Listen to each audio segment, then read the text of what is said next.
அனைவருக்கும் வணக்கம். முருகப்பெருமானின் அருளும் ஆசீர்வாதங்களும் அனைவருக்கும் கிடைக்கட்டும். இந்த பதிவு நான் எந்த தப்புமே வாழ்க்கையில் செய்யலை, ஆனால் எனக்கு மட்டும் ஏன் இப்படி நடக்குது அப்படின்னு மன குழப்பமாக இருக்க அனைவருக்குமே இந்த வீடியோ பொருந்துங்க. இந்த வீடியோ பார்த்தீங்க அப்படின்னா உங்களுக்கான மன உறுதியையும் அமைதியையும் தரக்கூடிய வீடியோவாக நான் நினைக்கிறேன். ஆமாங்க, தொடர்ந்து இந்த வீடியோவை கேளுங்க. நிச்சயமாக இந்த எண்ணங்கள் யாருக்கெல்லாம் நான் எனக்கு மட்டும் ஏன் இப்படி நடக்குதுன்னு நினைக்கிறவங்க அனைவருக்குமே இது நல்ல யூஸ்ஃபுல்லான ஒரு விஷயமாக தான் நான் நினைக்கிறேன். நம்ம எந்த தவறுமே செய்யாமல் இருந்தாலும் புரிஞ்சிக்காமல் சில பேர் நம்மளை பற்றி சரியாக புரிஞ்சு கொள்ளாத மனிதர்கள் சில பேரை நம்ம சந்திக்க நேரிடும். சில நம்ம டைரெக்டாக குறை சொல்லுவாங்க. சில பேர் நம்மக்கிட்ட எதுவும் பேசாமல் நம்ம பற்றி வெளியில் தவறாக பேசுவாங்க. சில நேரங்களில் நம்மளுடைய மனசையும் ரொம்ப காயப்படுத்திடுவாங்க.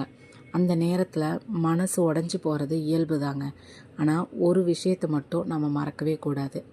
உண்மை தாமதமாகலாம், ஆனால் தோற்காது.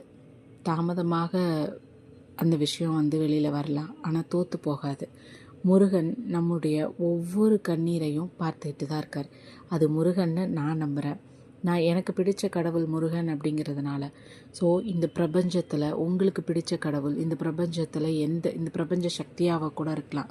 நம்மை மீறி ஒரு அற்புத சக்தி இருக்குன்றது உண்மை. ஸோ அந்த சக்தியானது நிச்சயமாக நாம் படுற கஷ்டங்களையும் கண்ணீரையும் பார்த்துட்டு இருக்குது. அது ஒன்றுக்குமே ஒரு வேல்யூ இருக்குது.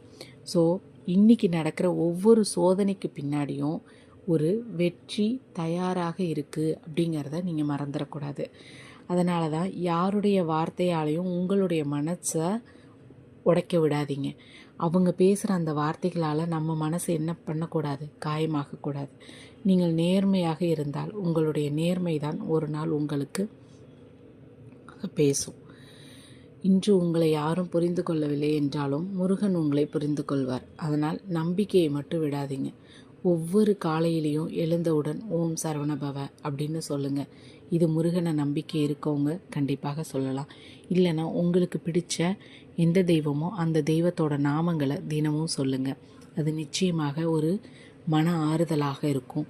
மனதார நம்ம சொல்லும் போது நமக்குள்ளேயே ஒரு நம்பிக்கையும் உறுதியும் பிறக்கும். இது நீங்கள் ட்ரை பண்ணி பாருங்கள். நிச்சயமாக உங்களுடைய மனசு அமைதியாகிறத உங்களால் உணர முடியும். உங்ககிட்ட உள்ள பயம் குறையும். உங்ககிட்ட உள்ள நம்பிக்கை அதிகரிக்கும். வாழ்க்கையில் எந்த பிரச்சனை வந்தாலும் அது நிரந்தரம் இல்லைங்க.